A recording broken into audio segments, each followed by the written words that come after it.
Olá, pessoal, tudo bom? Vai começar mais uma edição do podcast Log do Painel Logístico. Na verdade, é a 8ª edição, né, produção? Não sei se eu estou certa aqui.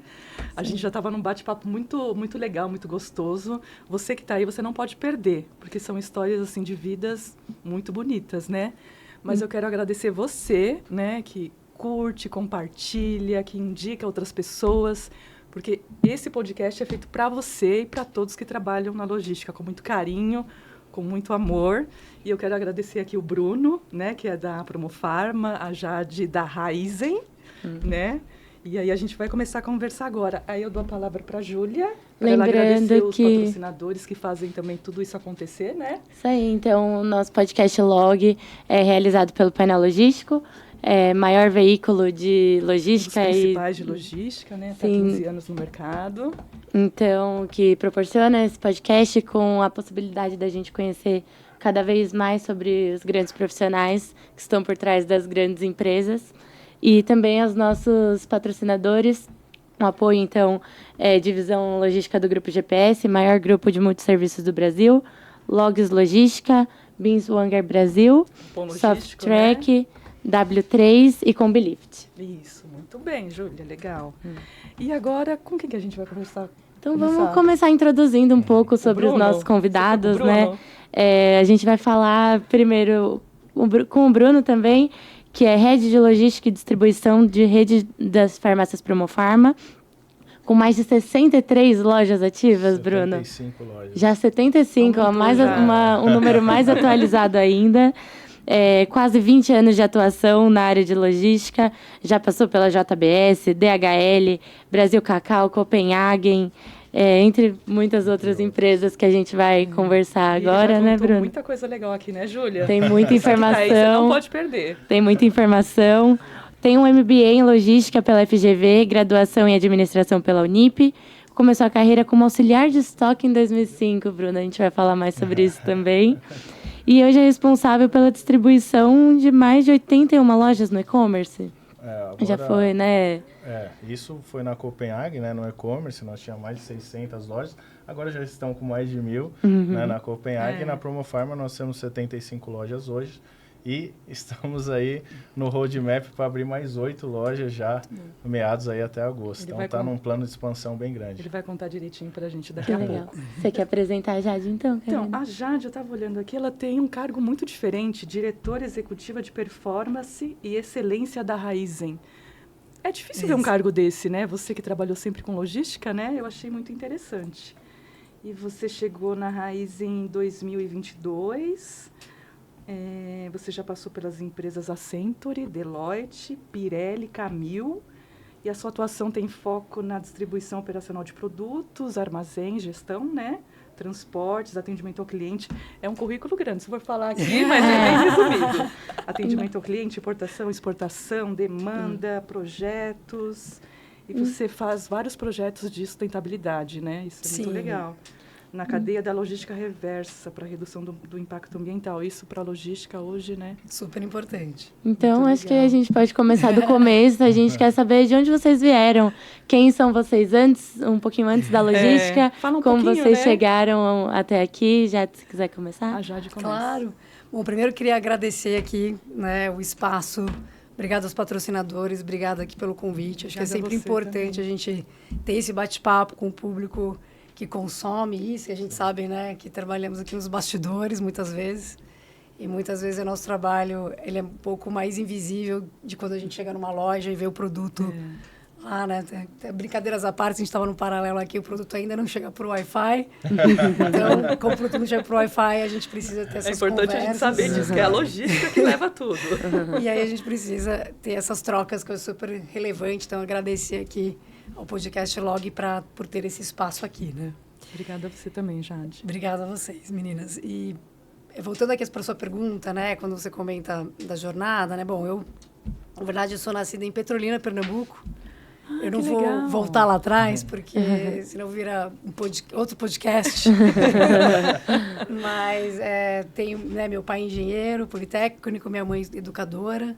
Então, sempre vivi, né, nessa família de engenheiro e de educadora e musicista. E você cresceu em Pernambuco? Não, meu pai foi fazer a construção do aeroporto de Petrolina.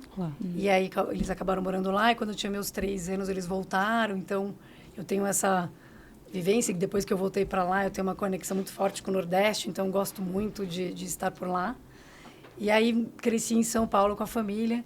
E aí, decidi, aí, quando eu estava com os meus 17, 18 anos, por algumas questões familiares, eu tive que entrar rápido no mercado de trabalho e acabei optando aí pela administração. E, na época, estava fervilhando o comércio exterior e comecei esses meus 24 anos de carreira, passando por DHL, Penske, Camil, como você comentou, e sempre enveredando por essas áreas que variavam do planejamento da demanda, a distribuição e o outbound logístico. Transportes foi uma veia muito grande ao longo da minha jornada. Logística reversa, customer service, aquela fronte com o cliente para conseguir atender nível de serviço. Depois de uma passagem grande aí por grandes empresas, né, como o Walmart, que foi uma super escola, a DHL foi uma excelente escola. Todas foram muito importantes ao longo da minha carreira. Eu resolvi morar fora para poder aprimorar um pouco a língua e, na volta, acabei contribuindo um pouco mais aqui para a minha formação na parte de planejamento estratégico, indo trabalhar em consultorias. Então, quando a gente trabalha em consultoria, a gente abre um pouco a cabeça, porque você tem que entender muito a dor de quem presta o serviço e linkar muito com a dor do embarcador, né? Então, a consultoria, para mim, foi uma super escola nesse sentido.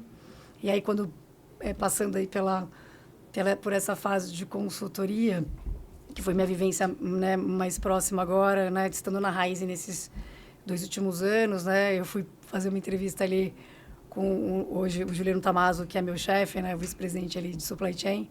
Eu fui muito para uma conversa de querer vender projetos, né, e de entender as dores do que a gente queria vender, e acabei ganhando o chefe nessa brincadeira, e aqui estamos, né, nesse desafio novo. Legal. E com esse nome diferente que você comentou, de diretoria de performance e excelência, porque a gente vem numa transformação diferente, né, como a Raizen está querendo liderar a transformação, né, da transição energética, a gente teve que se organizar e sair de uma área que era mais especializada, de logística, distribuição, infraestrutura, e vir para uma organização mais horizontal, né, que ela gere mais, onde a gente vai permear outros negócios. Então, a diretoria de performance e excelência, ela vem como um nome um pouco diferente, porque a área está se organizando de uma maneira que você olha o abastecimento, o planejamento logístico. A logística está dentro desse setor. Ela é a parte do planejamento, mas a operação logística a gente quebrou e ela está dentro de operações. Então, isso faz com que você tenha um command center, uma torre de controle maior, linkando não só o track and trace tradicional, porque uma torre de controle não é um bando de painel te dando informação, ela precisa ir além disso, mas como que você põe em cada caso de uso da jornada tecnológica, a gente vem investindo muito aí nos últimos anos relacionado a isso, na camada operacional, que é para safety, track and trace, abastecimento e logística reversa, como que você traz uma camada tática de produtividade e performance, que vai dar os dados para os heads que estão à frente das suas operações tomarem as suas decisões, e uma camada estratégica que é para olhar a melhoria contínua daquilo. Porque muitas vezes, nessas 11 empresas que eu passei, eu percebo muito um desafio muito grande de diferenciar o que é um projeto, do que é uma iniciativa e que tipos de metodologias se aplicam para resolver que dor. E muitas vezes a gente vem nessa onda da inovação e aí vira diversas... Mistura, né? E aí a gente acaba se perdendo um pouco na jornada da tecnologia, que vai alicerçar o que é melhor da tomada de decisão para o cara que está na ponta. Muitas vezes tem que facilitar a vida do cara que está na ponta. Então, o cara que está na ponta é o cara mais simples ali da organização, que às vezes até o próprio motorista, que no nosso caso, os motoristas, eles fazem a carga e a descarga, e a gente tem tudo isso digital. Se não tem pessoas carregando o caminhão, é o próprio motorista que faz o caminhão. Então, pensa que é esse cara que a gente tem que treinar. Então, se eu não estou servindo esse cara do ponto de vista de serviço logístico com tecnologia embarcada, eu não vou encantar meu cliente na ponta. Claro que aqui eu estou falando de um produto mais comoditizado, né? Não é um produto que a gente vê, né? Ele é líquido, mas eu tenho uma jornada importante de atendimento da ponta quando a gente fala de abastecimento. Então, a gente se reorganizou dessa maneira. Esse modelo cuida de todo mundo um pouquinho, né? Aqui no Paralelo, a gente estava falando com o Bruno também, que antes de inovar um processo, ele precisa ser muito bem estruturado, ele precisa funcionar. Senão não acontece, né? Exato. E agora o Bruno. Vamos lá. Quem que é você, Bruno? Onde você mora? Né? De onde você vem? A gente quer saber um pouquinho de você, o que você gosta. Vive, né? Por onde anda. Verdade. Tipo National Geographic. Quase isso. Eu tenho uma história engraçada em relação a isso, mas porque a gente quer mostrar quem que tá atrás das grandes operações, né? Quem que faz chegar, né? Que no caso dele, medicamento, produto de beleza. Sim. Quem que é essa pessoa, né? Por isso que a gente... Hoje nós estamos na logística, né? Hoje é medicamento, já foi chocolate, já foi... né? Mas, bom, o Bruno é um cara simples, né? Que começou, nasci em São Paulo mesmo ali. Hoje, atualmente, estou em Guarulhos, né? Vivendo em Guarulhos. Eu sempre começo, que é a parte mais importante da minha vida, que é a minha família, né? Com certeza. Eu sou pai do Gui com 8 anos e do Rafinha com 1 ano e meio. Aqueles moleques aterrorizam. Eles vão ver o vídeo, você pode até olhar, eles vão ver o vídeo. Não, mas e minha esposa, né? A gente tá junto aí há mais de 14 anos, né? Ela que segurou a onda aí pra gente poder estudar, enfim. Ela é nutricionista também, não parece, mas ela é. Dizem que dentro de casa não faz milagre. Né? Não, mas você tá bem, você tá no caminho certo. De pau, né? Mas, olha, eu confesso, estou numa dieta bem pesada aí, cetogênica. Por isso que eu falei que ele tá... Ela vai ver, ela vai puxar já emagreceu, Eu acho que você vai puxar a orelha em casa. O Bruno negou até os brigadeiros antes do podcast. Tem um depoimento aqui. A câmera não vai ver isso, mas você é testemunha, né? Então, como só um teaserzinho, né? Como você mesmo disse, eu nem comecei como auxiliar. Eu comecei lá atrás como o cara que descarregava o caminhão. Nós tínhamos de uma empresa de música, né? De uma importadora de instrumentos musicais. Por que eu falo da empresa de música? Eu fiquei 12 anos nessa empresa. Uma empresa de médio porte, até pelo faturamento, mas importava esse microfone Shure, por exemplo, né? Guitarras Fender, então são materiais, né? Que quem gosta de rock aí vê muito clipe, tem Marshall, Fender, Shure, né? Então, era a empresa que trazia aqui para o Brasil isso, né? E eu era músico também. Então, isso veio casar ali, né? Em algum momento da minha vida. Então, eu toco desde os meus 13 anos, né? Violão, cavaco, percussão. Né? Então, essa empresa veio... foi um acaso, mas que meu pai que trabalhou na Telefônica, né? Trabalhou 25 anos na Telefônica, que era Telesp antigamente. E ele prestava serviços para N empresas, né? No ramo de telefonia. E precisava de um cara lá que fizesse um freelance, né? Então, nessa vida de música, futebol, eu fui. Obviamente, poxa, eu preciso de um pouquinho mais e tal. Eu lembro até hoje, eu ganhava... Nessa empresa de importadora, você fazia o que mesmo? Essa importadora eu comecei para descarregar o veículo, tá? Olha lá, gente, tá vendo? Eu lembro como se fosse hoje, eu ganhava R$35 por dia e um ticket de 5 para agora. Isso em que ano, mais ou menos? Isso em 2004, aproximadamente. 2004 ali. Então, mas foi meu primeiro contato. E eu dou muito valor para isso, porque senão eu não chegaria onde eu estou hoje, né? Então, hoje, obviamente... Depois dessa empresa, que eu fiquei 12 anos, né? Eu fui empreender. Então, compartilho um pouco da história aqui. Eu fui empreender, até porque foi uma necessidade, era um plano B ali que eu fazia, né? Eu comecei a vender uniformes profissionais e tive que ali foi... Eu falo que foi um grande divisor de águas da minha vida esse momento, né? Porque eu saí de uma empresa que eu estava 12 anos, eu comecei lá, saí de lá como coordenador, né? Que o cargo de gerente já tinha um rapaz lá há muito tempo, né? E continua lá até hoje. E até, eu nem vou entrar tanto nisso, mas é engraçado quando você volta, né? Eu voltei e fui lá outro dia numa condição muito diferente e me deparei com uma condição muito diferente lá também. Então, esse trade-off, isso é bem diferente, né? Na nossa vida, né? É bem impactante esse começo, né? Mas ali no final, eu depois de empreender ali, era um plano B que virou A, eu fiquei 11 meses ali e falei, poxa, eu preciso ir para uma grande empresa, eu preciso aprender mais, eu preciso me desenvolver para onde eu quero chegar. Então, desde criança, eu estava falando para você, eu tenho muito fixado que eu iria dar certo na vida. Você tinha isso dentro de você, se sentia? Muito claro, assim. Era a única opção, né? E o como foi se desenvolvendo, né, durante a nossa vida. Então, ali eu fiz um MBA, eu já era formado em administração, né? Quando eu entrei nessa empresa, eu já entendia que, poxa, peraí, eu olhava pro depósito assim, ninguém tinha faculdade. Eu falei, pô, se eu tiver, eu já vou ser diferente aqui. Então, eu fiz administração ali, me formei em administração pela Unip. Falei, agora eu preciso de algo que impacte, porque esses caras não vão olhar para mim, um cara que veio de uma empresa média que se formou na Unip, não por conta de... Foi muito boa a formação, aprendi muito lá, mas obviamente não tem o peso de uma FGV, né? Então me deparei com uma situação difícil, de desemprego ali, mas que a FGV eu sabia que ia abrir os olhos das grandes empresas, né? E ajudar a chegar nesse caminho. Então, desde então, eu estudei neurolinguística, eu precisava ser melhor como gestor, estudei bastante, fiz um coaching, uma formação em coaching também que me ajudou muito a entender a cabeça das pessoas, que eu não queria ser apenas um gestor que passa trabalho, que passa projeto, né? Eu queria realmente cuidar das pessoas, que no final são elas que entregam resultado. Então, dali eu consegui entrar na DHL, no programa... Depois que você fez o MBA. Depois que eu acho que no terceiro mês de MBA eu consegui entrar, né? Na DHL. Foi uma história bem bacana, que eu acho que a gente pode entrar mais à frente, que é apenas uma apresentação. Aí você passou pelas empresas, DHL, depois da DHL eu fui promovido para o Mercado Livre na DHL mesmo, aí passei por algumas operações ali, alguns projetos internos, e eu sempre falo que eu estudava na FGV e na DHL, só que na DHL eu ganhava dinheiro para estudar. Boa. Mais duas escolas. E de lá eu fui para Copenhague, que aí eu entrei na indústria, né? Era um projeto de vida que eu tinha. Poxa, eu preciso ir para o cliente um pouco, né? A gente sabe quanto a gente sofre como operador às vezes. E aí eu fui lá para o cliente, e aí fui para Copenhague, da Copenhague eu fui para a JBS. E aí estou num projeto muito, muito gostoso e muito grande com a Promofarma agora. Que é varejo. Que é varejo. Então tá bom. Da bom. indústria para o varejo.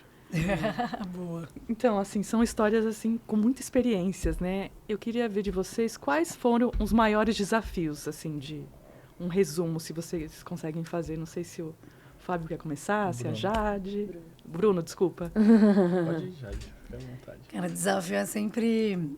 Que desafio, na verdade, a gente tem todo dia, né? Porque toda vez que eu vou conversar, né, com as pessoas, né, e o pessoal fica interessado, né, na carreira e quer ouvir um pouco, né, eu posso dizer que, para além da formação e da especialização que a gente fez, né, em MBAs e especializamos nessa área, eu me considero uma resolvedora de problemas. Então, acho que quem trabalha muito na logística e supply chain, nós somos resolvedores de problemas e que tem especialidade nisso.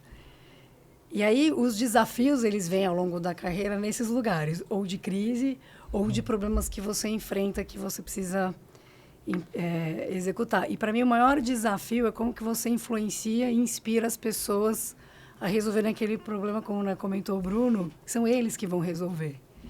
Então, ao longo da minha carreira, no começo, a gente é muito...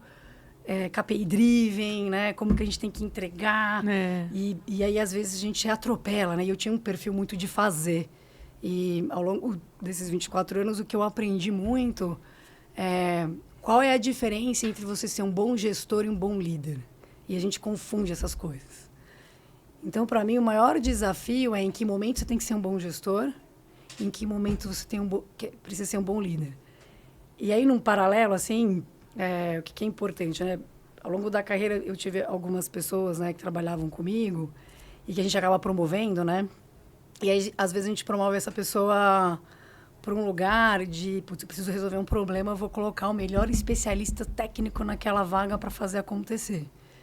E aí, quando você tira esse líder que é especializado, às vezes, numa determinada área, e põe numa área, às vezes, que é mais ampla, você tira da zona de conforto, né? Então, quando você pega um cara que é especialista e promove...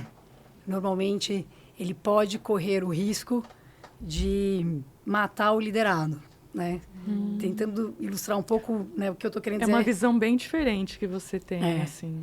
Porque o que é um bom gestor? Você me dá a tarefa, KPI driven, follow-up, fez, não fez. Poxa, mas os dias de estoque caiu, o que a gente vai fazer para acontecer? E você vai entregando tarefas. Esse é o bom gestor. E a gente também tem que ser gestores ao longo da carreira. No começo da carreira, a gente é mais gestor do que líder. Conforme você vai ganhando mais liderados, mais você sensibilidade, precisa ser mais né? líderes do que gestor. E você precisa passar isso para o seu liderado. Né? E a gente não aprende isso na faculdade. A gente aprende isso no dia a dia, quando você tem uma intensidade maior e a pessoa recebe ruim, e você fala, putz, quebrei um vínculo de confiança que é importante. E aí você começa a perceber que na prática que a gente vai aprender o que não fazer. Jade, você me permite, claro, por favor. Interessante o que você está falando, porque a gente não só acertou na vida, não. Exato. Porque às vezes, de repente, aqui a gente vai contar muitas vitórias, né? Sim. Mas, obviamente, a gente errou também enquanto gestores, né? E aí, o que a Jade estava falando, eu pedi a palavra porque realmente eu passei isso a semana passada, foi esses dias aí, em que minha gerente falou assim, poxa, Bruno, esse cara é muito bom, vamos colocar ele aqui. Então, cara, toma cuidado, porque você pode perder um grande executador ali, um grande conferente, um grande líder, né? Um grande executador ali na ponta e um mau líder ali na frente. E, de repente, você não pode mais voltar com ele para ser o conferente, para ser o especialista. Nossa, é muita responsabilidade, hein? Né? Exato. E muitas das vezes, você vai ter que desligar esse cara. E a culpa foi sua. Exato. Né? Então, isso é muito grave, é muito grande, né?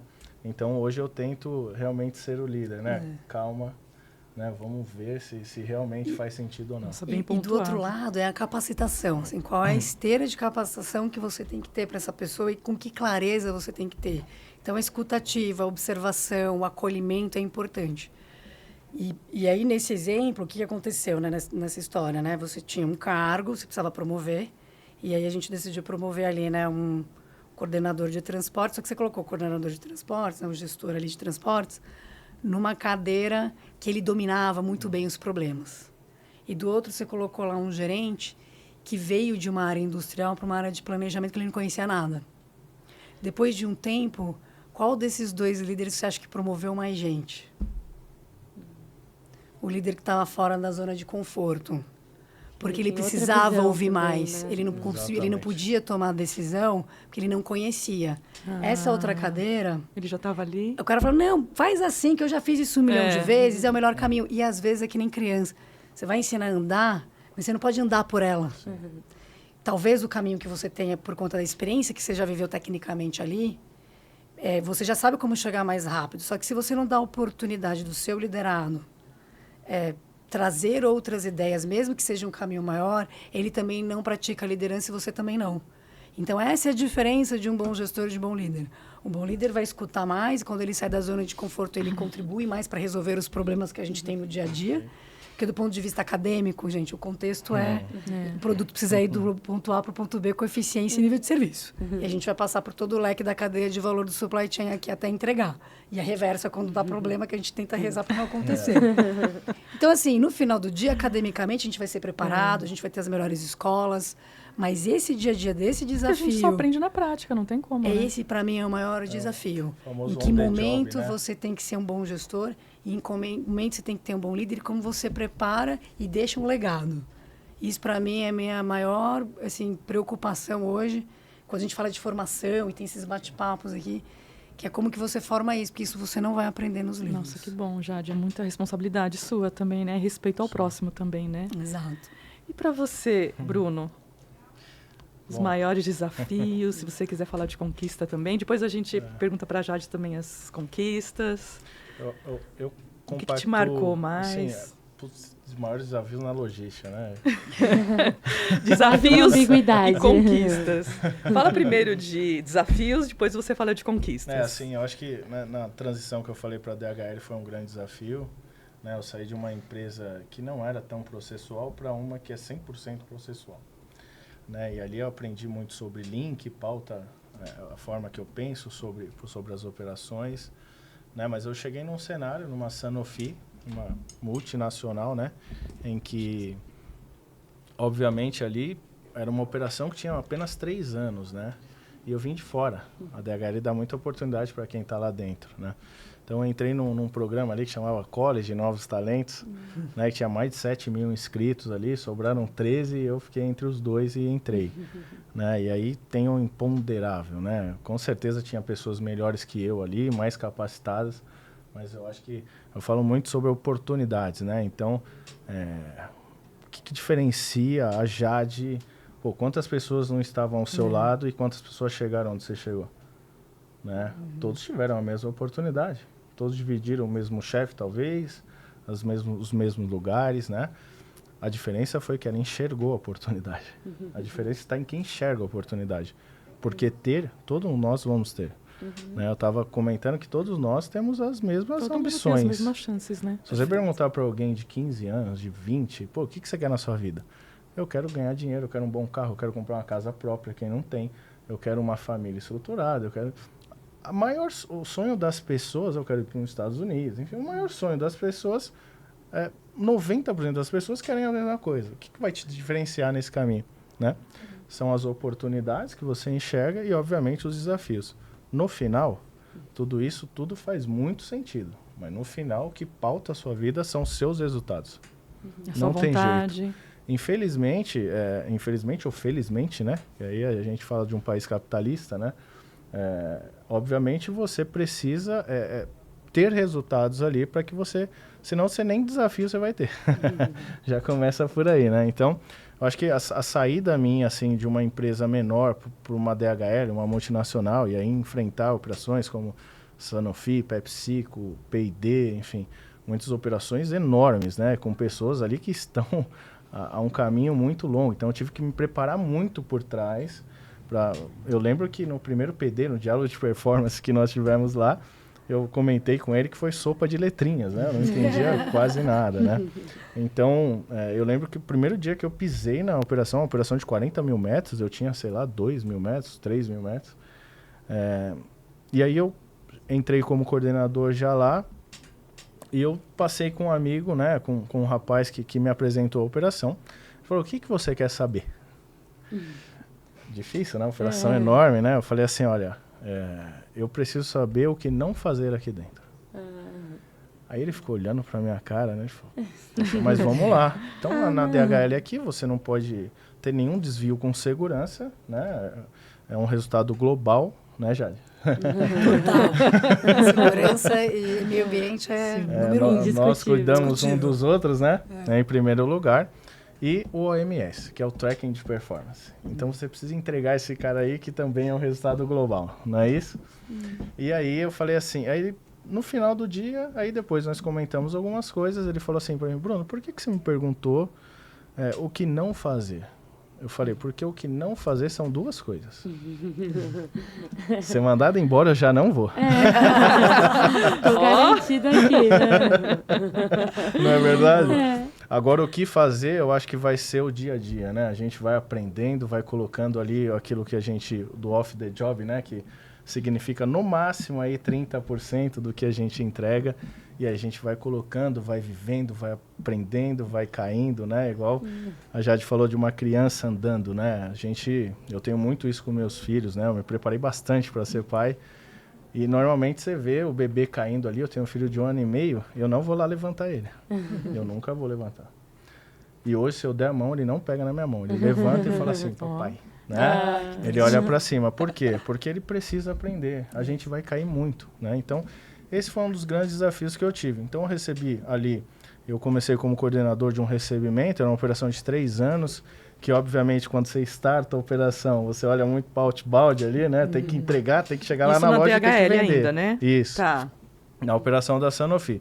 E aí nós tivemos um projeto ali que foi, obviamente, na reverse e no inbound, já para suportar a indústria, né? Para suportar a fábrica, né? E aí nós tínhamos alguns indicadores lá, e nós precisávamos rodar ali a operação, né? De inbound, né? O inbound, como que um recebimento funciona numa operação? Ele precisa ser um reloginho. Não é verdade? Se a gente errar ali na entrada, a gente acaba errando na operação inteira. Sim. E esse reloginho não funcionava, né? Nós não tínhamos um lead time de 24 horas, um OTR ali, que é um indicador de on time, né? A gente não tinha em 24 horas, a gente rodava o stage, ficava muito tempo lá, a gente tinha que abrir para a expedição também, às vezes pegar áreas de outros departamentos. E aí a gente começamos a entender tudo, colocar as ferramentas de qualidade, né? Para a gente, obviamente, entender onde que era a causa raiz do problema ali.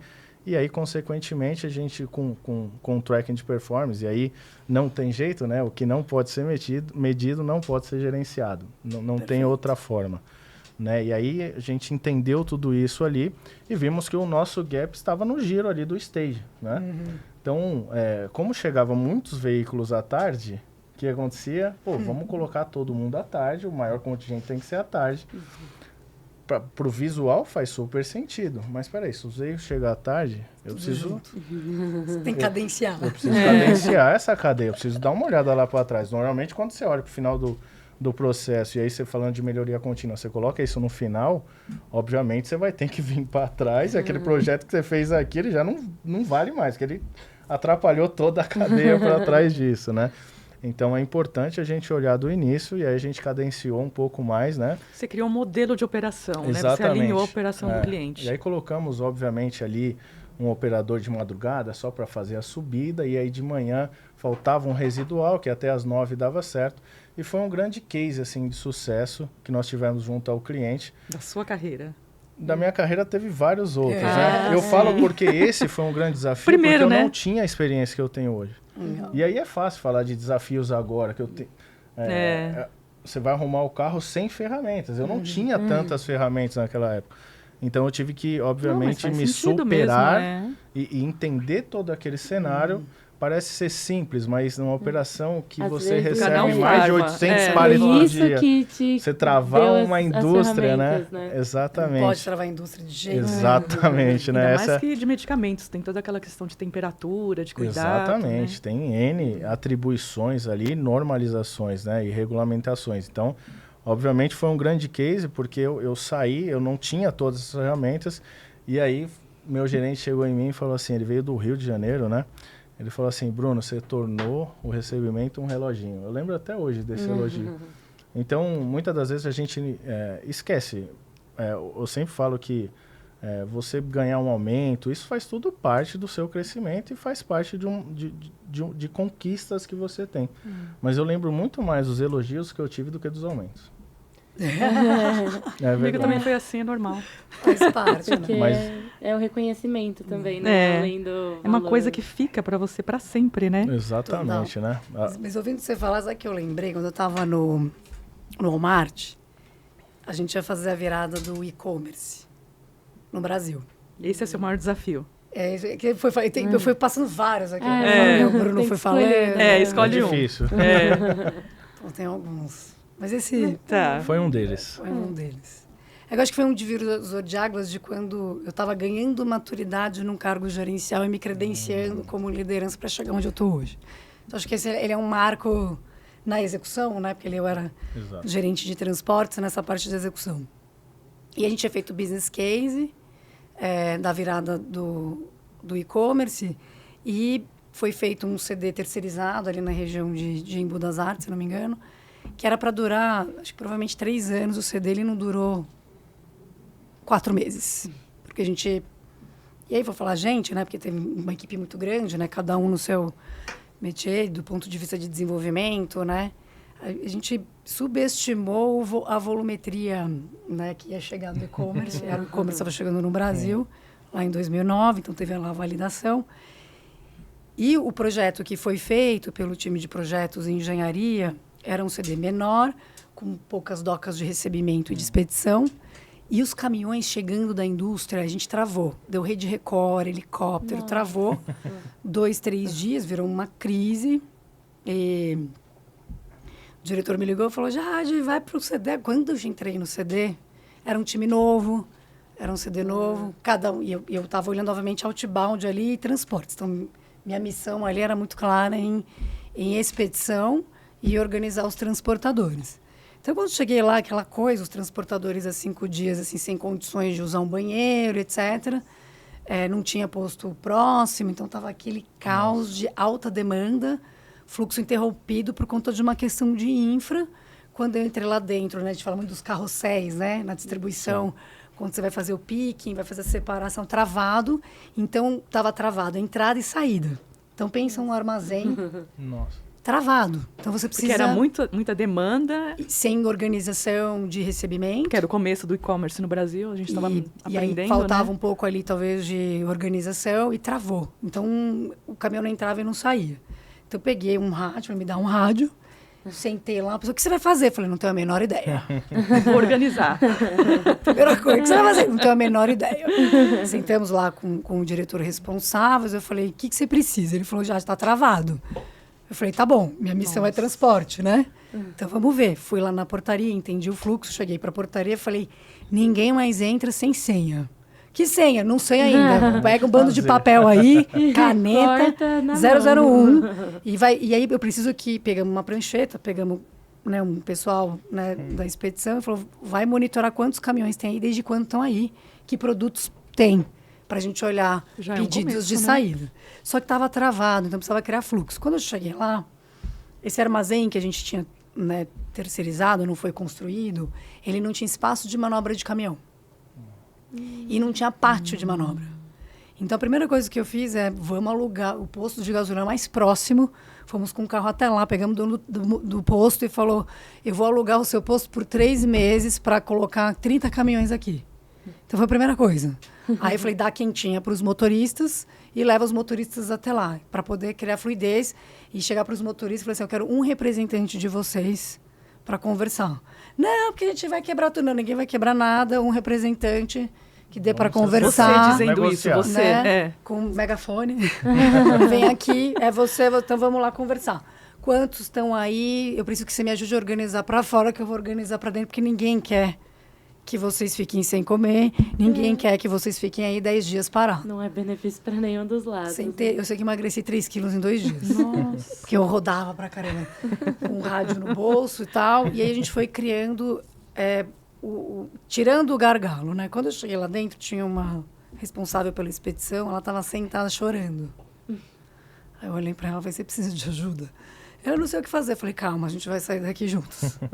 Então, a gente sentou, organizou, tinha demanda da diretoria, tinha call de alinhamento, mas foi uma experiência interessante de crise, porque ele te dá hoje bagagem na experiência do que pode acontecer, porque problemas vão acontecer. A única certeza que eu tenho trabalhando com planejamento hoje é que a gente vai errar. E resolver, Só que eu não posso errar tanto. Não posso capotar a operação, eu falo muito isso, né? E quais são as alavancas que você tem que ter com o time que vai estar junto para resolver. E a hora que você vai junto com eles resolvendo cada gargalo desse, a coisa foi gerando. Em uma semana estava tudo equalizado. E já startando o pessoal de engenharia, falou assim, procura um CD 3 vezes o tamanho, porque não vai dar. Né? E ao mesmo tempo pedindo lá para o time comercial para derrubar pedido, porque a gente não ia conseguir atender. Era a única certeza que eu tinha.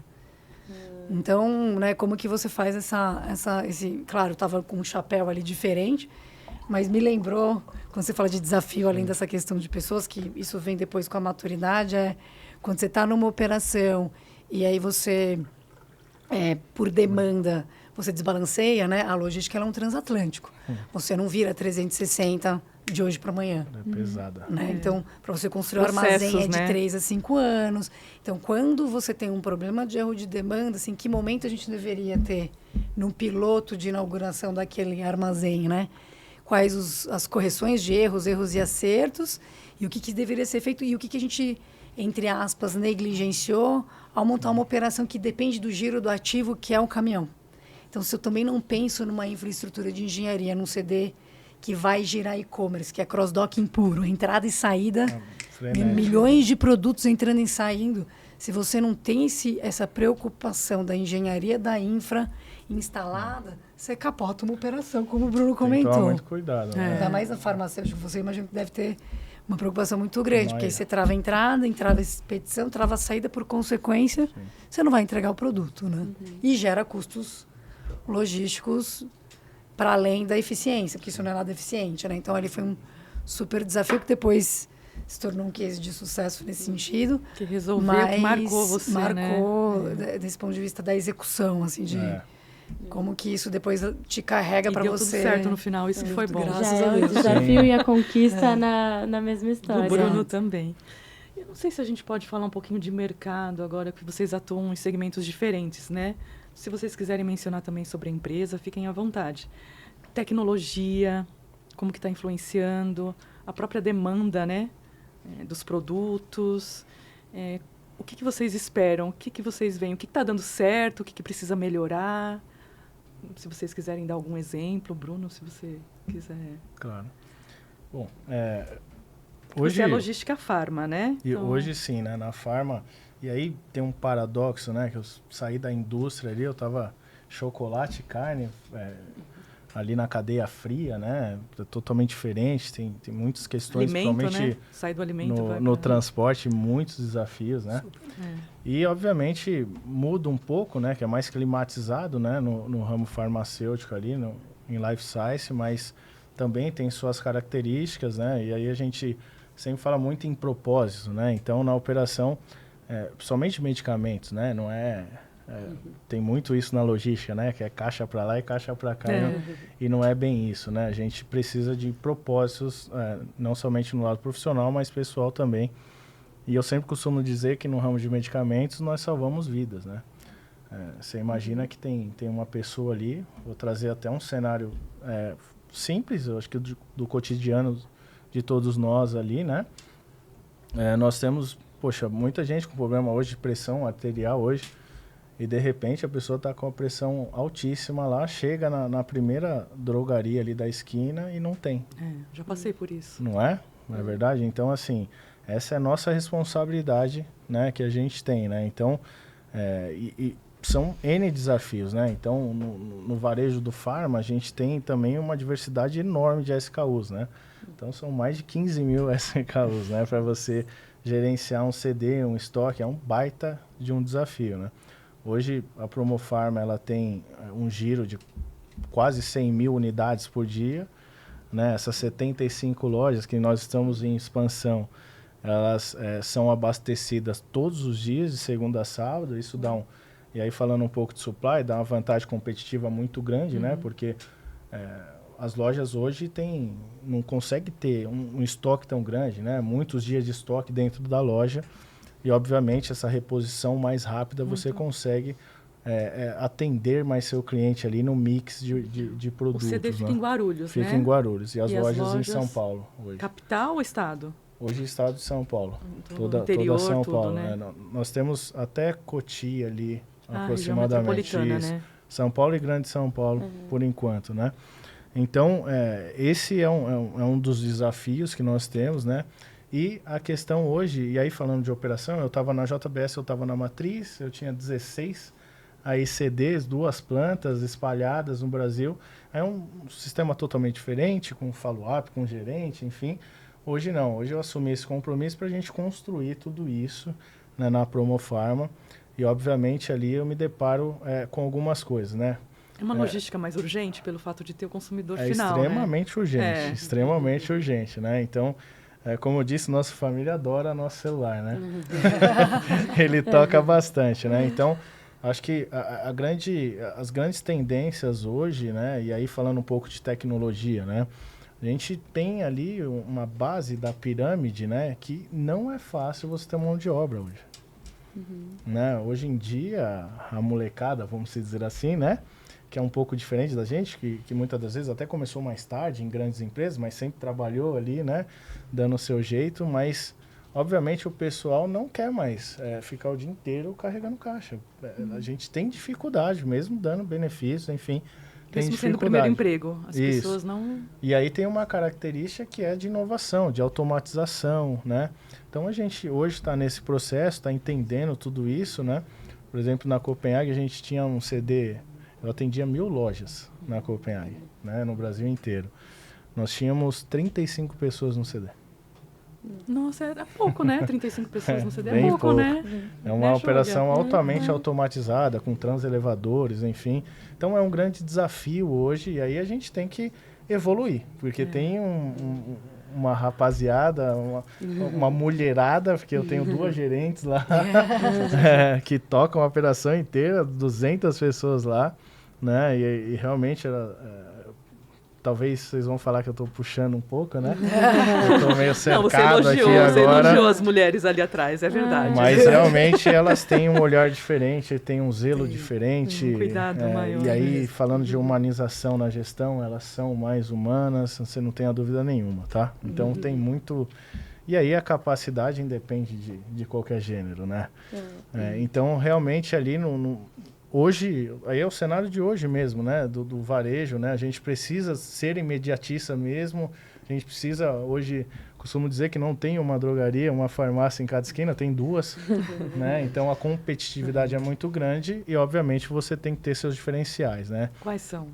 no caso da Promofarma. Exatamente, de repor a loja todo dia. A gente tem algo mais... E aí, falando de tecnologia, né? A gente ganha uns produtinhos aqui, marca própria. Marca própria, É um diferencial, não é? Muito bom. Exatamente. Isso também, obviamente, ali gira a cadeia muito mais rápido, né? A gente tem mais autonomia, né? E aí, a mudança, né? Porque vocês que produzem, né? A gente produz a marca própria, né? E aí tem a diferença, né? O varejo eu recebo de um distribuidor. Exato. Né? Ali na indústria eu tenho que me preocupar com a fábrica, né? A gente não pode parar a fábrica. Então, e hoje a gente se depara com esses diferenciais, né? De tecnologia. Então, nós temos ali um RP e um WMS apartado. A gente tem, basicamente, aí todos os nossos BIs estão aqui dentro. Eu consigo acompanhar a operação da onde eu estiver hoje com uma tomada de decisão muito rápida, né? Já você falou de torre de controle, né? Torre de controle hoje tá na moda, né? Mas ela não pode ser uma torre apenas de informação, e sim de tomada de decisão, né? Esse é o diferencial do que eu preciso olhar, qual o número que eu preciso olhar, qual a periodicidade disso. Sabe ler os dados, né? Então, tem muito dado, mas se você não sabe ler, né? Exatamente. Então, a gente está nesse processo de automatização lá e nós temos, assim, muita informação, né? Eu saí de outras empresas, tá? Que não tem o nível de informação que tem na Promofarma. É impressionante isso lá. Porque a gente fala, tem que investir, mas muitas empresas não investem ainda em tecnologia. Exatamente. Parece ser um detalhe bobo, mas não é. Tem muito a evoluir, né? E é um dos diferenciais, né? Por exemplo, o varejo, qual que são as ações? Aonde estão as ações? Na loja e no comercial, né? Tá ali, né? As ações. Mas se você não tiver uma logística estruturada, com tecnologia, com atendimento rápido, com toda a gestão, né? Igual a Jade falou, por exemplo, se tivesse uma gestão atrás ali, aí, hoje é fácil a gente falar, né? Com tanto que a gente capotou, mas espera aí. A primeira coisa que eu preciso entender é qual é a minha capacidade. Se eu entender isso, eu controlo a maior parte, né? Então, hoje é um dos grandes diferenciais, né? Nós temos grandes informações ali e que nos dá uma tomada de decisão muito rápida, né? E pelo jeito vai melhorar ainda, porque você falou que está estudando, né? Estamos estudando, não, a gente já está no projeto. Está no projeto. A gente já está andando vai já. Vai entrar novidade aí, né? Um projeto de automação de picking ali, né? Com esteiras, né? Com picking by light, enfim. Então, é uma empresa que olha muito isso. Você não perde venda, né? Se faltar o produto na gôndola, é venda. Exatamente. Que você perde, né? E aí, esse trade-off entre, poxa, eu não tenho mão de obra, o que eu preciso fazer, cara? Exato. Né? E aí, o projeto, ele hoje acaba se vendendo, você entende ele, o payback disso tudo, e muitas das vezes ele sai muito mais barato e com uma eficiência maior, né? A gente fala da diferença entre produção, né? Produtividade e produzir, né? São coisas diferentes, né? Então, quando eu ponho qualidade, obviamente eu ganho produtividade, né? E aí, quando eu preciso, por exemplo, no Mercado Livre, que eu entrei lá no começo de uma operação, a gente precisa produzir, a gente precisa pôr para fora. E aí, a melhoria contínua vai entrando, que eu acho que é bem o caminho aí que a Jade entende muito bem. Imagina. Mas porque a produtividade ela é importante, né? Principalmente no seu negócio, né? Que é um negócio... Total. E farma ainda, que tem um valor agregado, aí a tecnologia ela avança mais rápido, né? Quando você está trabalhando com itens de baixo valor, a tecnologia não necessariamente acompanha o mesmo ritmo por conta do retorno mesmo. A gente ainda tem essa questão da mão de obra, aí depende muito do segmento, não fecha, né? Exato. A última linha precisa no final... fechar. A gente somos grandes gestores de despesas, né? A gente, obviamente, a logística não gera receita, né? A gente está no meio da cadeira, é extremamente importante, mas a gente faz gestão de despesa. Não é um lucro direto, mas... Não, conta de frete é muito alta, não é isso? Né? É um custo, né? Gera retorno, mas por isso carrega as riquezas do país, né? A gente tem que ver assim, né? Tudo que tem em casa é logística. O que eu falo muito sobre esse tema, que é interessante, assim, é como que você faz uma área que primordialmente, por essência, né? Não importa o segmento ou a indústria, né?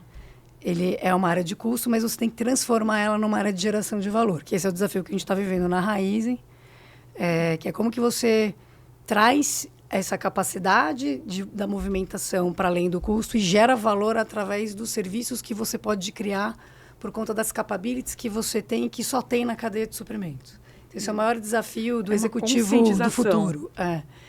E aí, quando você vê a Raizen, né, nesse novo desafio, né, que é a terceira maior empresa global aí, de produção de etanol a partir da cana-de-açúcar, né? No Brasil, a gente tem 70 bases, né? Estamos falando de aeroportos, base de distribuição, 19 portos, tem 3,5 mil caminhões, mais ou menos, trabalhando com uma estratégia de ser asset life, mas de ter um management mais próximo dos nossos transportadores. É um produto super inflamável, então a gente tem a segurança e a essência muito forte nesse sentido. E aí, por conta disso, assim, né, o viés nosso em tecnologia, ele partiu muito desse olhar da segurança, que é um pouco diferente quando a gente fala da inovação e da tecnologia para uma indústria farmacêutica, que você precisa ter giro, muita gente na operação. Nosso lugar é, como eu tenho menos pessoas na operação, tenho tecnologia embarcada para conseguir operar de uma maneira segura, com eficiência, com produtividade, né? E que, por consequência, nessa jornada digital, a gente começa a extrair valor desses dados e posicionar diferente. Não só do posicionamento do ativo do ponto de vista de infraestrutura e como eu gero mais competitividade, produtividade e posicionamento para o meu cliente. E aí pode ser cliente B2B, então a gente fornece etanol para produção de produtos farmacêuticos. Sim. Então, no passado, por exemplo, a Raízen vendia, na verdade, para um terceiro que vendia para as indústrias. Ele falou, poxa, por que a gente não vende direto, né? E foi uma provocação que até o Mussa, que é o nosso presidente, sempre comenta, do presidente, se eu não me engano, da Johnson, né? Que eu acho que fez essa provocação, de, pô, por que vocês não vendem diretamente esse produto para a gente? Da Nestlé, na verdade, não foi Johnson, da Nestlé. Por que vocês não vendem direto para a gente, né? Então, a gente foi avançando, né? Não é muito trivial para uma empresa centenária que faz, né, distribuição de combustíveis líquidos no Brasil, ter esse contato com o cliente, né? Então, a gente está fazendo esse desafio dessa mudança, de como que você sai de uma área especializada e se transforma, que é o desafio que a gente está, né? E aí, dentro da logística, a gente está avançando muito em tecnologia, né? Nos últimos 5 anos, a gente investiu alguns milhares de reais aí em tecnologia embarcada para a gestão do transporte, para aumento de produtividade e eficiência e trazendo a segurança junto. E a gente já trouxe mais de 250 milhões ao longo dessa jornada de inovação e tecnologia. Então, quando você pergunta, né, o quanto que a tecnologia é importante, ela é super, ela faz parte do nosso negócio. Para cada indústria e para cada necessidade, ela vai ser aplicada de formas diferentes. No nosso negócio é muito importante, porque a gente está navegando agora em novos produtos para além, né, do combustível líquido. Então, é importante a gente trazer isso como eficiência de geração e agregação de valor na ponta, que é o que vai me diferenciar do mercado.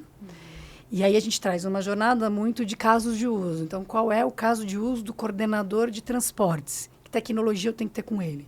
Que vai além de um ERP tradicional de WMS e TMS.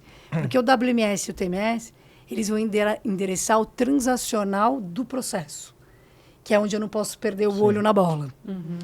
Mas a tecnologia de inovação, onde extrai valor, vai ser através das parcerias com startups ou de coisas que a gente possa desenvolver internamente, porque às vezes a startup também não está pronta.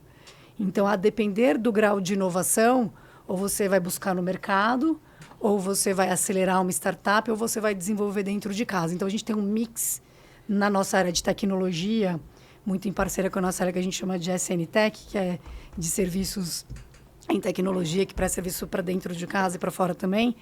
Inclusive, a gente tem o Pulse, que é um hub de inovação, onde a gente incuba startups para trazer soluções ou para o agronegócio, porque a gente é uma empresa do agronegócio também, falando aí de cana, que é uma outra discussão, ou para a eficiência dos combustíveis, ou numa telemetria em tanques de combustível, para não ter que usar pessoas para fazer uma telemedição. Como que eu faço a jornada do caminhoneiro, aonde ele entra, ele vai no totem, ele imprime sua nota, abre a cancela, ele chega, ele sobe no caminhão, ele faz o abastecimento, ele faz o fechamento, ele sai, pega a nota e dá início de viagem.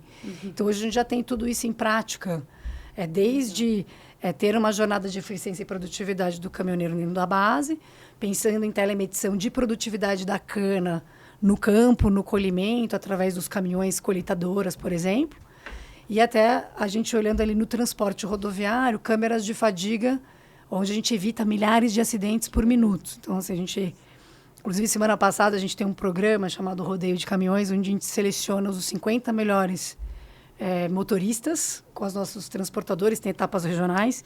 Premiação, né? Premiação, e a gente leva as famílias dos motoristas num resort, Tem as finais, a gente tem uma parceria muito importante com o SEST e Senat. Diferente. Onde a gente usa um simulador e os finalistas ganham, em primeiro lugar ganham um carro, em segundo lugar uma moto, e a gente entrega para a família, né? Que legal. Então é uma forma de trazer engajamento e é super emocionante, porque muitas dessas famílias viajaram de avião pela primeira vez para ir para o evento e tal. Então a gente também usa essa tecnologia para engajar esses caminhoneiros e caminhoneiras no nosso dia a dia. A gente também tem motoristas mulheres, é um desafio super grande que a gente tem de ampliar isso. E através da tecnologia... né? Falam que vai faltar motorista, né? E aí a gente traz a tecnologia para avançar nessa jornada em todas as vertentes. Por isso, quando a gente fala de torre de controle, tem que tomar um pouco de cuidado, porque o que a gente busca, na verdade, é como que a gente tem um decision center. Então, como que, através da jornada de qual é a tecnologia que o gerente de segurança tem que ter, o gerente de transportes tem que ter, de abastecimento, como eu meço a produtividade desses dados que estão vindo dessas ferramentas, para que, no limite, na palma do celular, eu tenho que tomar uma decisão de sim ou não, né? Deixo de abastecer o cliente A para o B? Se sim, quais os indicadores de margem, de inventário, que eu tomo a decisão consciente através dos dados e que isso vai startar toda a cadeia logística de distribuição dentro do armazém, dentro das bases, para chegar no cliente final e a gente entregar com qualidade, ao menor custo possível, gerando a maior margem para o nosso cliente na ponta. Então, esse é um pouco do panorama de inovação. Eles são muito experientes, né? Esse muito. momento que você se torna proativo, né? Com esse tipo de informação, né? De informações ali que saem dessa torre de controle. Então, eu sempre falo que na nossa carreira, onde eu mais aprendi? Em implantações. Eu tive a sorte e a competência, porque não é só sorte que a gente vive.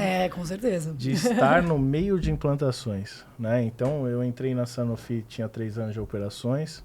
Eu fui para o Mercado Livre, tinha apenas 2, não tinha nem todo o software, toda a automação que tem hoje. A Copenhague, eu iniciei o e-commerce na Copenhague, do zero. Nossa, é verdade, né? Então, aprendi lá, omnicanalidade, ship from store, né? Não é simples Last Mile, o grande Last Mile. Agora não é nem mais last, é near mile, não é nem mais last. Né? Então, os famosos milk runs da vida. Então, a gente começa na implantação, você tropeça demais, né? E então, aprende demais imagina também, o e-commerce que a Jade comentou que tem experiência. Poxa, na época da pandemia, quem conhecia de e-commerce? Qual sistema que eu vou usar? Né? E aí nós tínhamos um OMS lá que ninguém conhecia, né? E que, de repente, você começa a aprender do zero ali, né? Como que associa uma transportadora? Como é que eu tenho visibilidade de tudo isso? Como é que eu posso construir um Ship from Store no Brasil inteiro, em 1000 lojas, e, obviamente, fazer a gestão de tudo isso, né? Então, de toda essa despesa e como eu agrego valor para o meu cliente, né? Porque no final é isso, né? Isso. A gente pega essa receita, né? Esse CAPEX, né? Que a empresa tem para investir. A gente tem o OPEX ali também, que a gente tem as despesas diárias, mas tudo isso, no final, tem que se transformar em valor agregado para o nosso cliente. Então, esses são grandes desafios que a gente tem e tem que equacionar tudo isso, né? Com dados obviamente, quando essa torre de controle ela é bem assertiva, né? Eu fui em uma que era do Porto, né? Ali, o Porto de Santos, né? E eu me deparei com um cenário muito bacana, com bastante indicadores, que são muitos processos, mas, obviamente, eu me deparei com empresas ali menores, com muitos indicadores. E, peraí, o que você faz com esse cara aqui? Qual a decisão que você toma? Eu vejo... Não, então tira ele daqui que está te atrapalhando, né? Então, é sempre no final qual a decisão que você vai tomar para agregar valor ao cliente, ao negócio. Não é fácil. Você comentou um ponto que eu achei interessante, que é o quanto que a pandemia acelerou. A Júlia gosta de toda essa jornada da pandemia. Né? Ela fez uma perguntinha aqui. Realmente impactou em todos os segmentos, então eu queria saber para vocês também. A gente já está, infelizmente, encaminhando para o final. Já? Mas a gente tem tanta história para contar. Se a gente pudesse, ficaria horas aqui falando. 20 ainda, né, mas a gente... mais uns 45. A gente tem história para contar. A gente já está conversando, nem parece. Parece, Júlia? Não, parece, com certeza não. Rápido. Tem muitas histórias ainda que a gente gostaria de saber. Mas essas desastres, né? Infelizmente, a pandemia. A Jade estava comentando também agora do Rio Grande do Sul e como a Raizen teve um super impacto nas famílias que estavam lá. Então, acho que é legal a gente comentar um pouco sobre isso também. Bacana. Operação é nacional, né? Tá bom. Eu acho que crise a gente sempre vai ter, principalmente essas catástrofes ambientais, né, cada vez mais. Acho que a pandemia foi um marco inicial, né? Na pandemia eu tive a grata surpresa de, quando eu estava na consultoria na Deloitte, que tem um carinho super grande lá pelo time que trabalhou junto comigo, eu tive a oportunidade de trabalhar no grupo de crise, que montou o grupo de crise dentro do governo do estado, junto com o governo Dória na época, sem fazer aqui questões políticas. Sim. Mas foi um trabalho muito bacana que a gente fez lá, entendendo um pouco de como funciona a máquina pública e essa troca de como que a gente na empresa privada consegue ajudar. E eu acho que a pandemia mostrou para governo, empresas e pessoas que a gente consegue coordenar e trabalhar juntos quando a gente precisa sair do outro lado, né? E aí acho que o Rio Grande do Sul foi um pouco disso, né? Então, acho que a gente já vem nesse aprendizado de pandemia, como a gente colabora mais em empresas concorrentes ou não, parceiras ou não, quando tem uma pandemia. A gente até fez, na época da pandemia, álcool gel, em parceria com algumas indústrias farmacêuticas, que foi super bacana. Então, acho que a pandemia ensinou a gente a ser mais humano e mais colaborativo para além da concorrência. Então, acho que esse é o lado positivo de uma catástrofe, né? Acho que o Rio Grande do Sul não foi diferente, né? A gente tem vivido esses eventos climáticos, o time do Sul, né, está super de parabéns. Acho que a Raizen teve um papel fundamental de orquestrar isso, primeiro para poder atender as pessoas, né? Então a gente teve que acolher mais de 150 famílias, né? E não é só o funcionário, é para onde ele vai, onde vai dormir, etc. Então foi um trabalho super bacana do time de operações, eles fizeram um trabalho excelente, junto com o time de RH e com o time de comunicação, de como orquestrar isso. E no dia a dia da operação, assim, a operação, como já tinha vivido um evento similar em setembro, eles se prepararam, né? Acho que os concorrentes acabaram não se preparando, porque tinha CAPEX envolvido. Então, tem hora que acho que o valor que a empresa tem de querer cuidar, de zelar pelas pessoas, também parte de alguns eventos que, às vezes, vai para além, né, do investimento que a gente precisa fazer. Então, a empresa se preparou, e aí, quando veio esse novo evento, para a execução do dia a dia, a empresa estava preparada para não desabastecer e ajudar em tudo que fosse possível, né? Para ajudar os bombeiros a abastecer os barcos, ajudar, né, o Exército e a Marinha ali para abastecer todos os equipamentos que precisavam.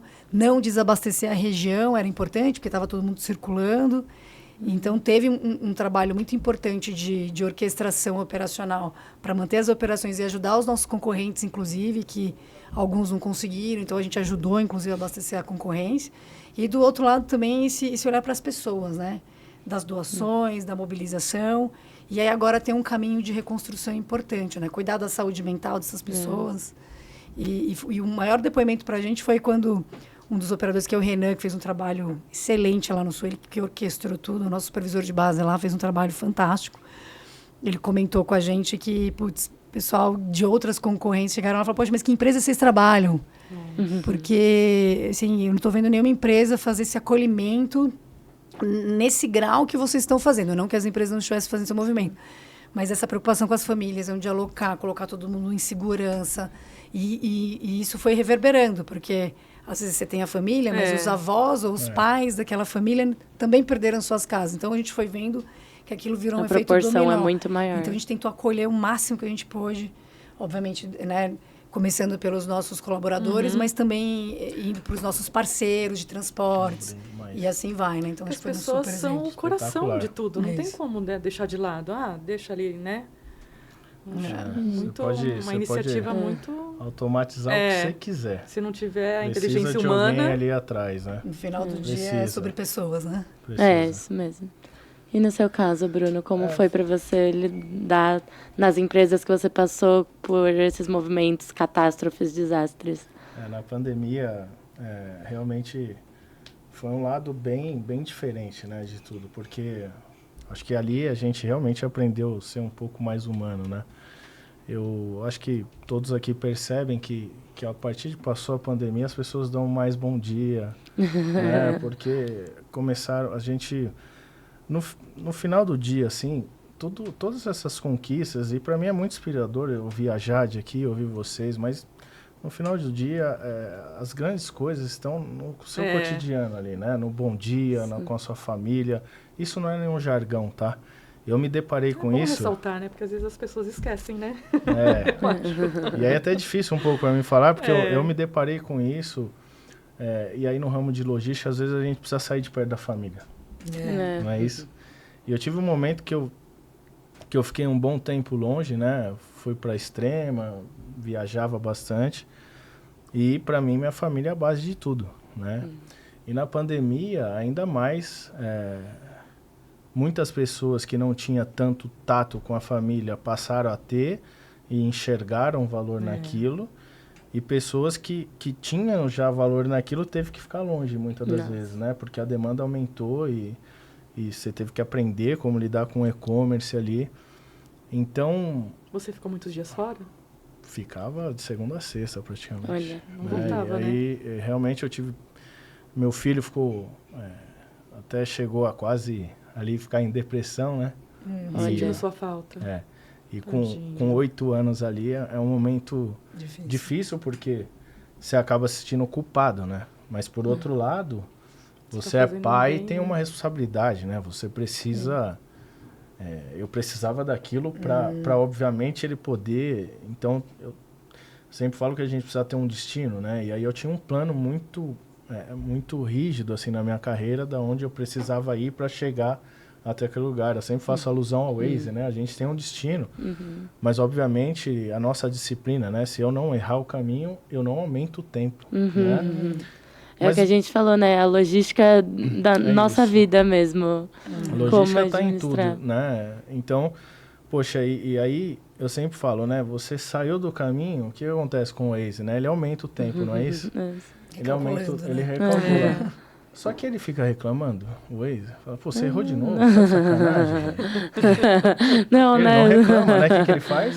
Em um segundo ele recalcula e vai embora. E se na vida a gente for assim, não tem erro. Isso mesmo. Não tem erro. E eu aprendi muito nessa época.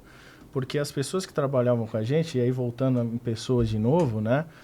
Elas também tinham famílias, também estavam perdendo parentes. Como que você lidar com tudo isso e você precisa entregar? Né? Eu acho que foi um baita desafio esse. Eu estava, na época, ainda na Sanofi, né? E me deparei muitas das vezes que Bruno, se esse veículo não sair daqui esse horário, o paciente vai morrer lá no hospital. É isso. É pesado, olha a responsabilidade que você tem. Né? Então, e depois na Copenhague, obviamente, poxa, todas as lojas fechadas, qual é o impacto que poderia ter internamente na empresa isso? Sim. Né? Que é uma indústria aí que precisa girar, cara. Tem um monte de funcionário, tem muita gente que depende daquilo. E o e-commerce acabou sendo uma grande saída, né?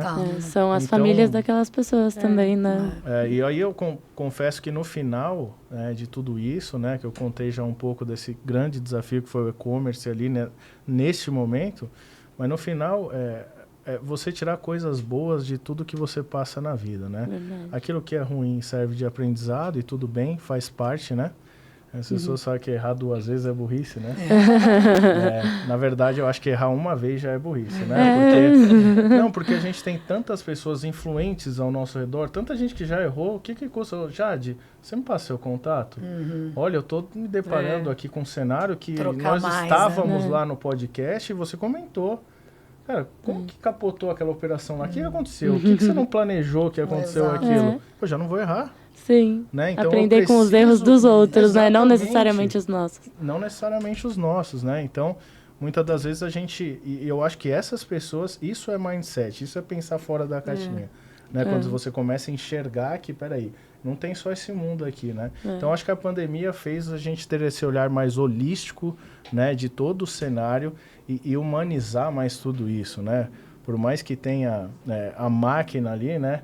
Na Copenhague eu me deparei com isso, né? Eu tinha transelevadores, tinha máquina, só que olhava o quê? A produtividade da máquina. Ó, pega o primeiro pallet. E aí, quando eu entrei lá, travava o outbound. Por quê? Olhava o fluxo todo, né? Não olhava o fluxo todo. Pô, qual caminhão que eu preciso soltar primeiro? Necessariamente não é o primeiro pallet, pode ser o último. E por que é o último lá? Né? Por que a gente não programou esse cara? Então, realmente eu preciso de alguém ali para planejar, né? E aí, a gente colocou uma heurística simples no sistema, no WCS, que foi, olha, cara, a primeira rota, eu preciso que você solte todos os pallets primeiro. Acabou. Acabou. porque assim, são poucas estações de picking, né? E aí você tira ali aquele pallet que veio, ele vai fazer todas as rotas, né? Para ele não ir e voltar várias vezes. Então, poxa, por que eu já não trago o pallet que vai sair na primeira rota? São 100 pallets, esses 100 pallets que eu vou ter. Ah, mas eu vou tirar da 10ª? Tudo bem, eu vou tirar da 10ª, mas eu vou tirar o primeiro. Né? Eu vou ter fluxo, vou ter giro. E aí uma ação que não custou R$1 de um processo, né? Não custou R$1, né? Às vezes E é só aí, pensar quando a gente fala de Kaizen, sobre tudo o processo Lean, você tem ali medidas que tornam um grande valor para a operação e que não custaram muito e que às vezes são maiores que até um projeto que você vai gastar dinheiro. Então, obviamente, eu acabei lembrando dessa parte, mas eu acho que no final a gente tornar tudo isso mais humano, né? Eu acho que a pandemia nos ensinou isso. É legal. E esse ponto que você falou me traz muita história da inovação. A gente fala de inovação e acha que tem que ter tecnologia. E esse é um exemplo de que inovação também, não é só tecnologia. Não. Você inovou um processo, só falando, né, traduzindo aqui em outros exemplos, preciso a última entrega é o primeiro que eu preciso carregar. Então, se você sequencia, cadencia, você inova um processo que antes não era feito de uma maneira processual, não necessariamente eu preciso de tecnologia, que isso também é uma discussão que a gente tem muito hoje, que eu posso inovar um processo, não necessariamente eu preciso de tecnologia para isso. Com certeza. Me permite já para a gente não perder esse ponto, é bem rápido, nós fizemos um projeto de Kaizen na operação e que tinha um ciclo PDCA. Então, era um quadro que era um Kaizen que tinha um ciclo PDCA na frente. Então, o que acontece? Tem os supervisores lá de chão. O que acontece? Eles não conhecem muito de ferramentas de qualidade, né? Então, a gente já desenvolvia as pessoas no PDCA, eles tinham que já olhar como projeta as coisas, como plano de ação, seja L5W2H ou PDCA, e é uma grande inversão da pirâmide isso. Porque quem que traz Kaizen? Quem vive ali. Então, a pirâmide, aqueles caras da base começaram a ser ouvidos. Então, tudo que eles colocavam lá, eles obviamente entravam nesse quadro e tinham um follow-up desse quadro e eles eram obviamente importantes para isso, desculpa. É verdade. Então, muito legal. Houve essa inversão e houve, obviamente, o acolhimento dessas... Poxa, realmente eu sou importante aqui dentro. Realmente as pessoas me ouvem. E aí, de novo, são eles que entregam o resultado. É isso, perfeito. Então, para encerrar, uma brincadeira, uma dinâmica que a gente sempre faz no final, é que vocês façam perguntas um para o outro, se vocês tiverem alguma dúvida que restou. Vocês têm sonhos. E aí a gente encaminha para o final. Com certeza, imagina. Já tanto, né? Já fizeram tanto? Então fala, começa por você. Vamos lá, né? Sonhos eu acho que a gente nunca pode parar de ter, né? Enquanto a gente está aqui, eu tenho muitos sonhos, principalmente com a minha família, né? Então, obviamente, do lado profissional, eu acho que, poxa, tem bastante coisa aí para entregar ainda, né? Eu tenho 40 anos agora, domingo eu faço 41. Jovem, começou. Parece... Não vamos falar de idade, gente. Verdade. Assunto delicado. Foi um pouco indelicado agora. Faz as contas aí dos 24 anos. Não tem 20 anos. Não pode falar. Não, mas sim, eu tenho sonhos ainda na minha carreira, né? Eu acho que tudo que a gente aprendeu, o meu grande desejo é achar uma forma, e aí o podcast fez muito sentido isso para mim, né? Tem algumas palestras que o David está me chamando e faz parte do que eu planejei para daqui 9 anos agora, eram 10, agora são 9. E na verdade, no final ali, passar aquele conhecimento, tá? Que eu tive durante a minha carreira. Porque eu tive gestores que... tem uma frase que ele fala... Eu tive um gerente que ele falou assim, Bruno, quando eu te dou um problema, o que eu espero que você faça? O que você acha que eu espero? Acho que 99% vai falar resolver, não é? Uma solução, Ele falou, eu espero que você me surpreenda. E aí, eu acho que isso eu transformei numa coisa muito grande na minha carreira. Eu não entrego mais nada para resolver o problema só. Né? Até um PowerPoint que eu fizer, eu vou tentar surpreender. Né? Legal. Obviamente que a competência técnica, tudo que você aprendeu ao longo da vida, você vai colocar ali. Mas eu entendo que a perfumaria também faz parte do negócio, né? Então, com certeza. Eu não tenho dúvida que ainda você pegar um papel no pegar seu um negócio. é diferente para o meu gestor, né? Verdade. Isso vai te dar mais rapidez na execução. Então, obviamente, eu tenho esse desejo de lá na frente poder compartilhar, né, com pessoas aquilo que compartilharam comigo ou que os meus tropeços ali me ensinaram, né? Eu posso dizer um pouquinho mais para trás, né, como foi meu começo de carreira, né? E obviamente eu não costumo muito falar sobre isso, mas a gente não pode fechar os olhos.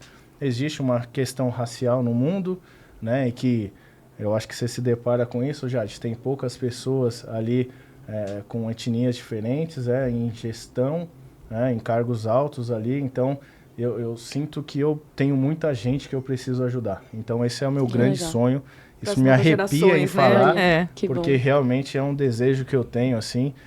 Um dos momentos mais felizes que eu tenho.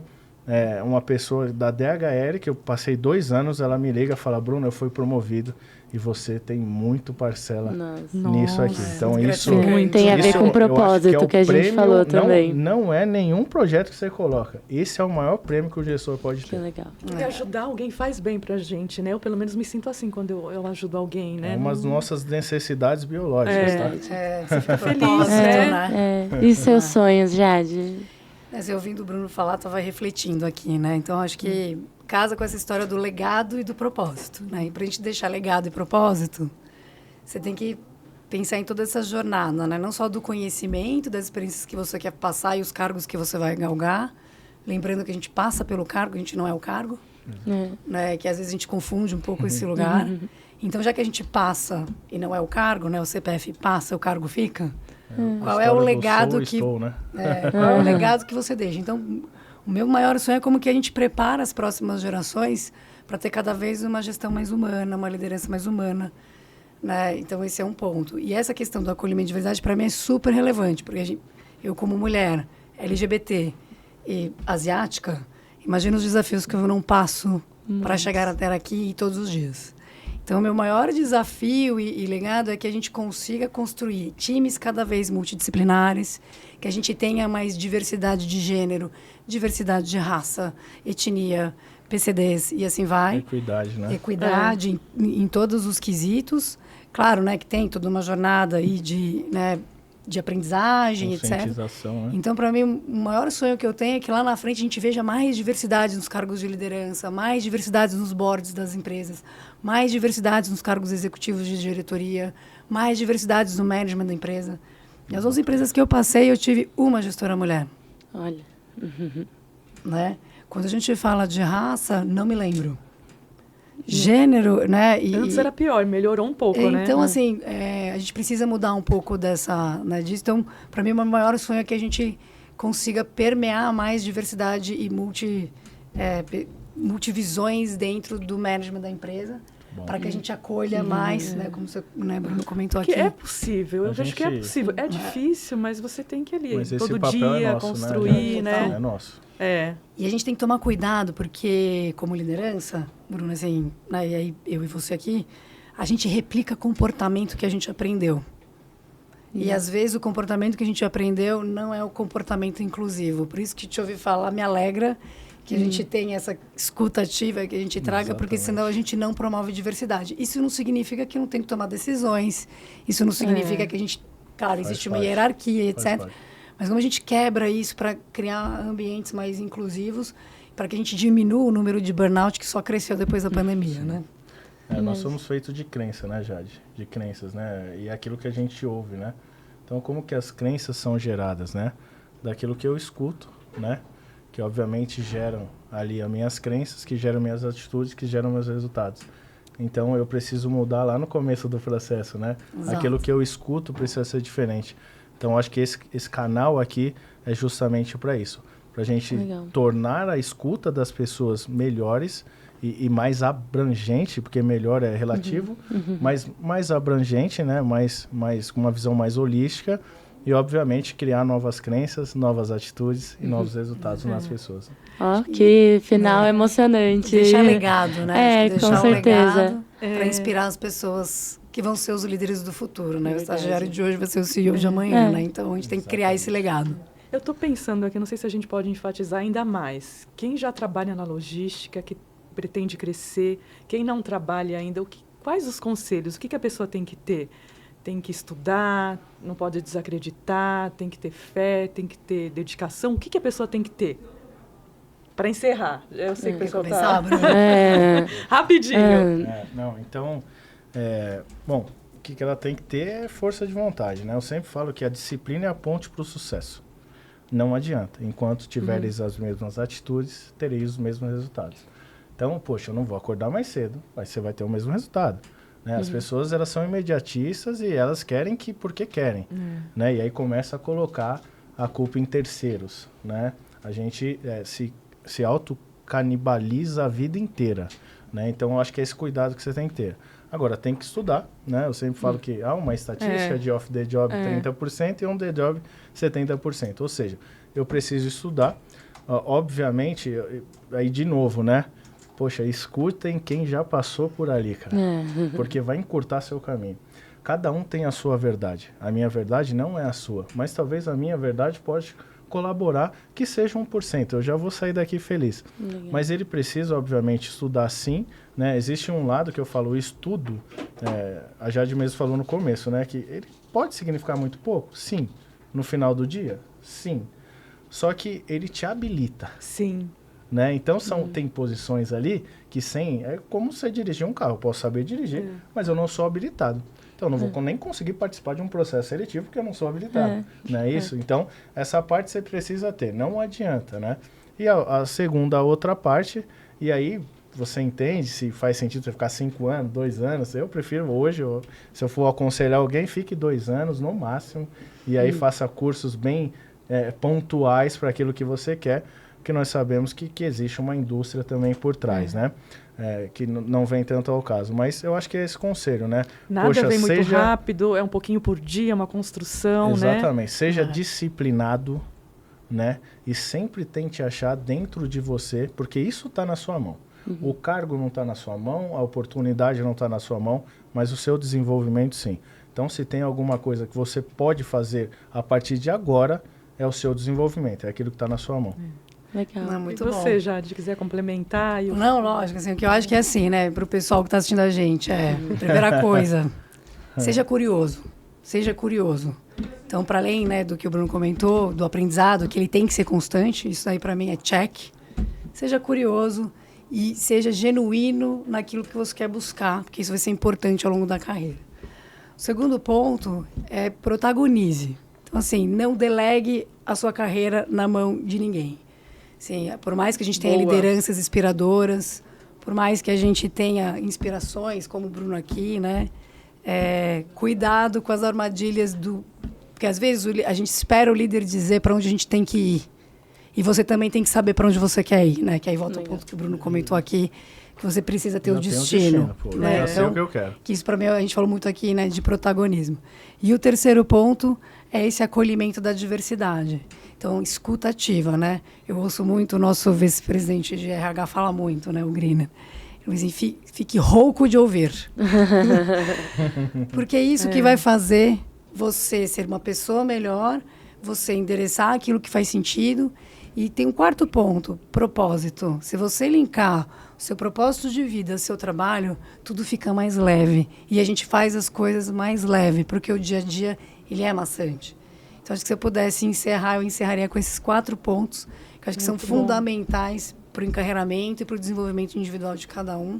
E o resto, gente, a gente corre atrás. É porque verdade. resolver problema. É isso aí. Se nesse minuto deve estar acontecendo alguns. A gente vai resolver. Jade, Bruno, muito obrigada pela presença. Eu, com certeza, aprendi muito com vocês. O pessoal que está assistindo de casa também, não tenho dúvidas. Ela tá com isso mesmo. Então, muito obrigada pela presença. Foi um prazer receber vocês. Viu? Obrigada. Obrigada, Jade, Bruno. Prazer, gente. Contem com a gente para as próximas. Bom, então, encerrando esse episódio, agradecendo mais uma vez o Painel Logístico, que proporciona, além de muitos eventos, circuito logístico, workshops, eventos pelo Brasil inteiro. Legal. Todos os nossos apoiadores. Mais uma vez, a Jade e o Bruno. Se vocês quiserem deixar as redes para vocês se conectarem com o pessoal. É isso, muito obrigada. Pode ligar no LinkedIn. Jade, Lumi Satomi, vocês vão me achar. Pode mandar inbox. LinkedIn. A gente vai colocar aqui. Isso aí. Obrigada, gente. Tchau, tchau. Tchau, até a próxima. Tchau.